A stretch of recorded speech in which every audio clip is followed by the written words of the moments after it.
Já de volta com a nossa Manhã da Piedade ao vivo aqui na sua TV Horizonte. E agora vamos falar aqui no programa das ações de combate ao coronavírus aqui na capital mineira. Já são 4 meses, né? E aí, quais são as principais ações durante esse período? Que balanço que nós podemos fazer de tudo o que foi feito? Este é o assunto da nossa conversa agora com o infectologista, diretor da Sociedade Mineira de Infectologia e membro do Comitê de Crise da Prefeitura de Belo Horizonte, Carlos Starling. Doutor Carlos, bom dia, bem-vindo ao Manhã da Piedade.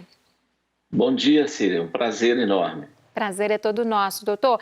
Pois é, que balanço, então, para começar a nossa conversa, o senhor pode fazer para a gente dessas ações diversas realizadas pelo comitê neste período, nesses 4 meses? Bom, Síria, é fundamental chamar a atenção que não foram só 4 meses.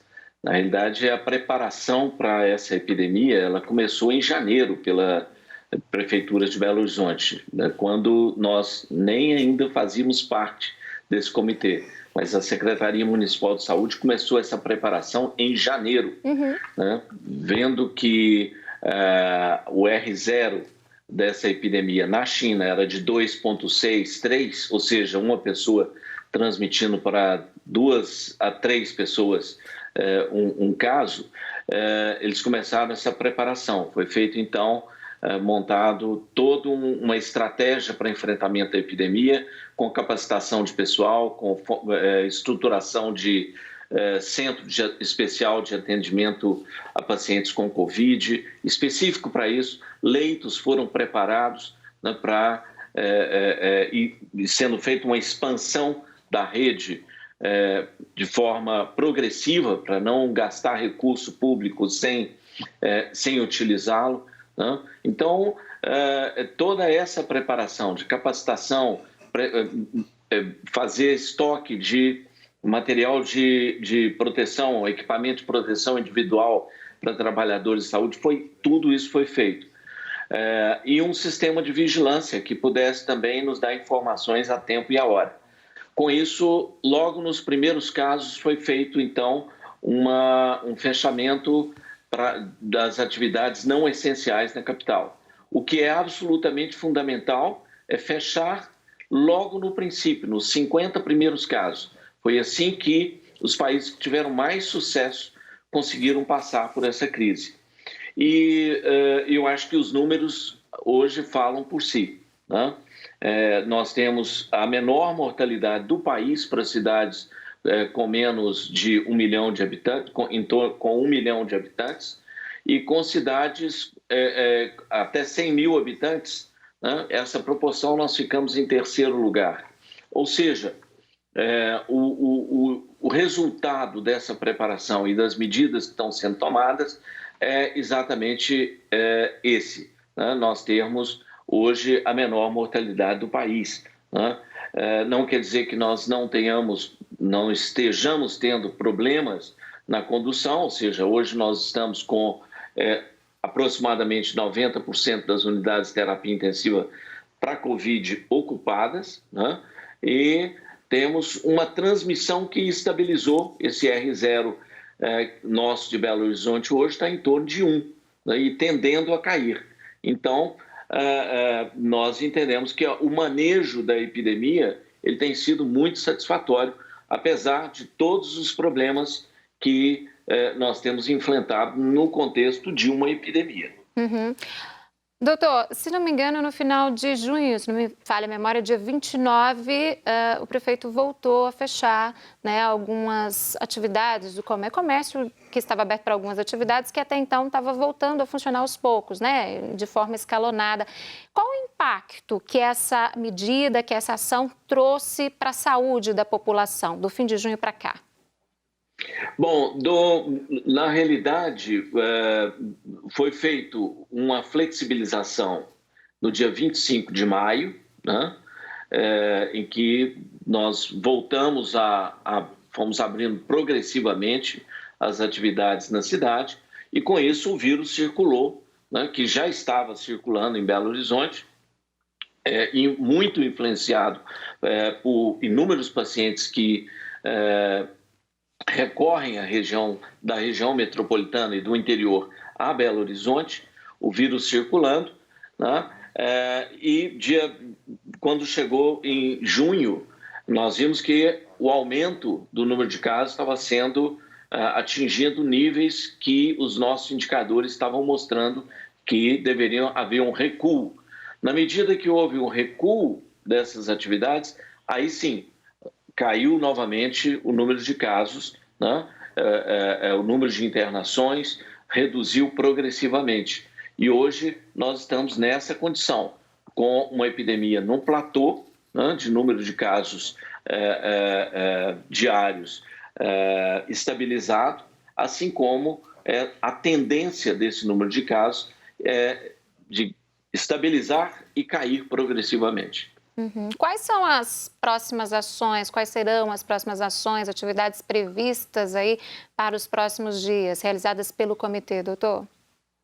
Bom, nos próximos dias, nós devemos seguir com essa análise dos dados, né? Avaliar essa tendência e também a ocupação dos leitos nos hospitais públicos e privados, que hoje é muito alto, né?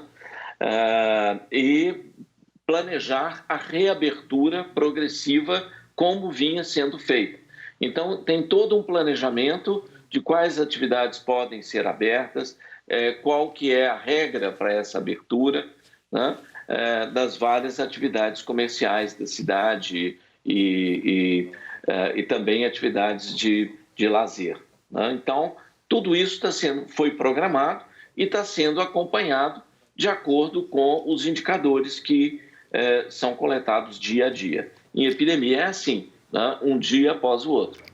É verdade, cada dia é algo novo, né? Agora, há uma ação específica por parte do comitê, caso bares, restaurantes e lanchonetes voltem a funcionar já nos próximos dias, doutor? Não, houve essa liminar que saiu ontem, né? Determinando a abertura de bares e restaurantes, o que é uma coisa inconcebível, né? Inimaginável, né? Nós vimos o que aconteceu no Rio de Janeiro, que está num momento diferente do nosso. Lá, a epidemia acontece no país de forma diferente. Ela chegou nos locais, nas diferentes cidades, né? Em épocas distintas e evoluiu de forma distinta. Então, nós estamos no ápice da epidemia, fazendo um controle de redução de mobilidade social, e aparece uma liminar liberando bares e restaurantes, né? Isso é inimaginável em qualquer lugar do planeta, né?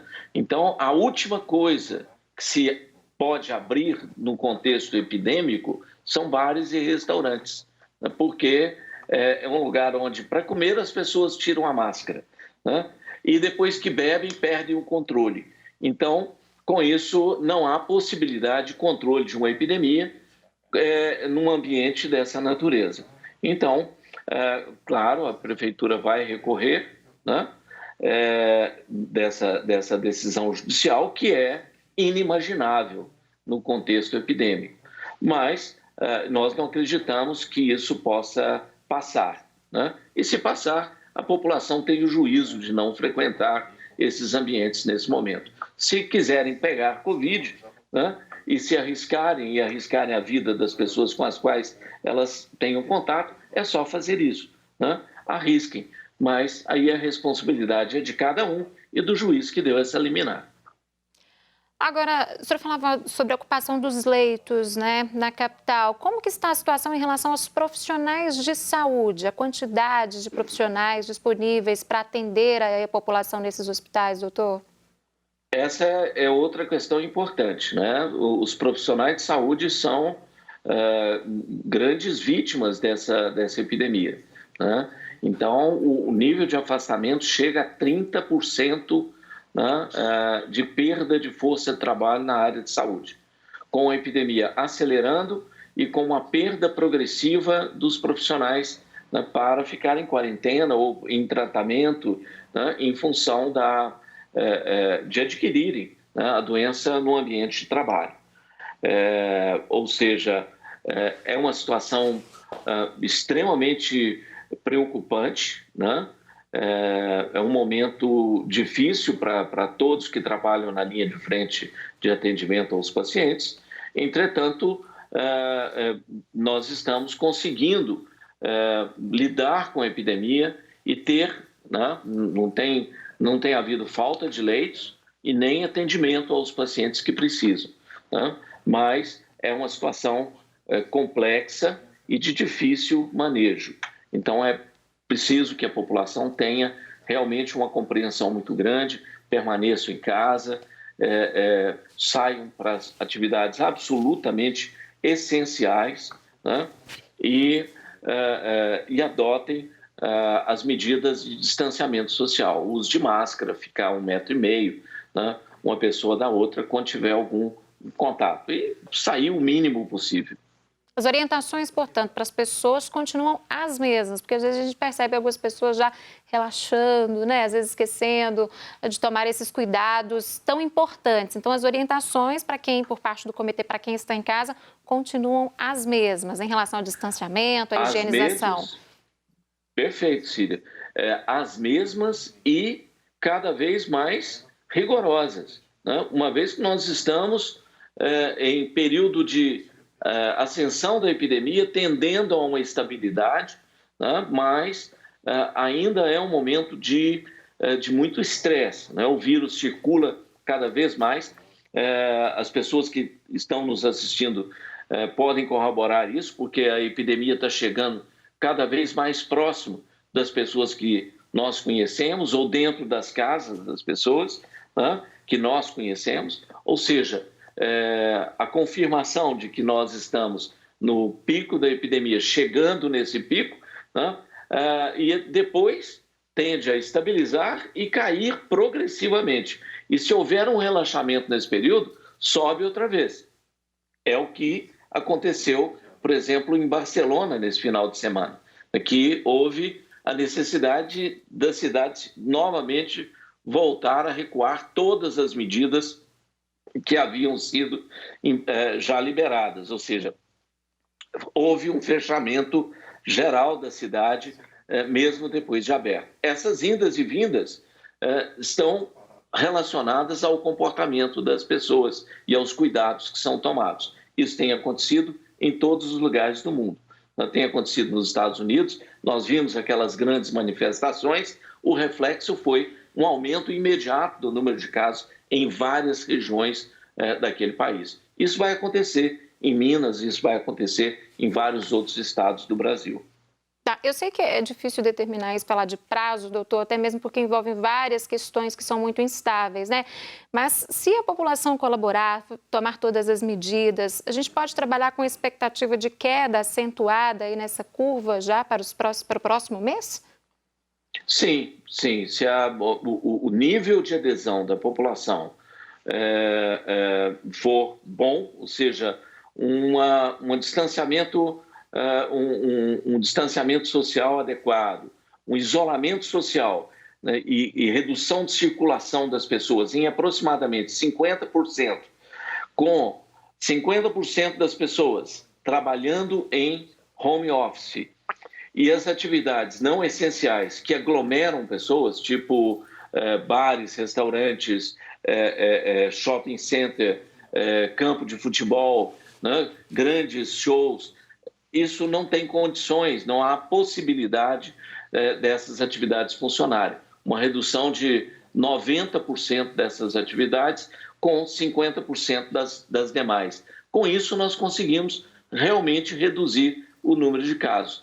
Vimos isso antes, né? E estamos vendo agora também, depois que houve o recuo no processo de flexibilização em Belo Horizonte. Tá certo, doutor Carlos Starner. Agradeço imensamente a participação do senhor aqui conosco no Manhã da Piedade. Muito obrigada e até uma próxima. Um prazer enorme, Cília. Um abraço a todos os nossos espectadores. Grande abraço. Nós conversamos, portanto, com o Dr. Carlos Starling, ele que integra esse comitê de controle dessa crise, dessa epidemia que a gente está vivendo do coronavírus aqui na Prefeitura de Belo Horizonte. Ele integra esse comitê que foi criado, então, pela Prefeitura. Bom, e agora a gente vai para um rápido intervalo comercial e no próximo bloco vamos falar sobre como a música pode nos ajudar a combater a ansiedade nesse período de pandemia. Nós voltamos já.